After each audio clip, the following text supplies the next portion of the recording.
քիչ-քիչ մեր էջում արվեստի վիդեոներ են հայտնվելու ու շատանալու են, որովհետև դիզայնն ու արվեստը իրարից մենք անբաժան ենք պատկերացնում։ Ես միայն ուրախ եմ։ Այո։ Նայ, օրինակ Բոտիչելիը շատ եմ սիրում։ Ես էլ։ Ասենք հրաշք գործեր ունի։ Օրինակ ինչի իտալական վերածննդի դարաշրջանի 4 լավագույնների մեջ չի ընդգրկվում այս մարդը։ Այդ հարցը ինձ էլ էր տանջել։ Ուրեմն Բոտիչելին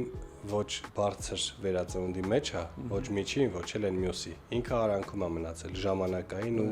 ոճային առումով։ Բայց այդ արանքում մեկը շատ լավ բաներ է արել։ Դե հա, ճիշտ է, իր ուսուցչի ձեռագիրը շատ լավ նկատվում է։ Ֆիլիպպո Լիպիի ձեռագիրը, դե Անդրեա Վերոկյան, որը նաև եղել է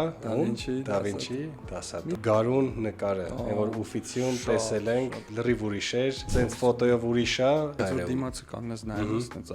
ուրիշ է այդ զգացողությունը։ Իսկ հիշում ես ովքեր կային այդ նկարում։ Մի հատ հիշենք իրար հետ։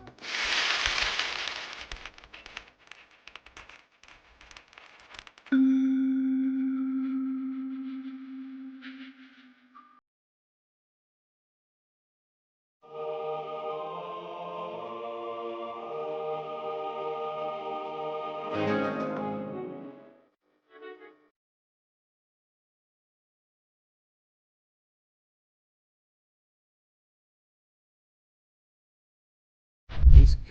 ճիշտ է որ Բոտիչելին իր այդպես ընկերոջ բանաստեղծությունների հիման վրա է գրել ոգևորվել, ոգեշնչվել։ Տող առ տող որ կարդում ես այդ բանաստեղծությունը, լրիվ նույնն է, համընկնում է հենց նկարի հետ։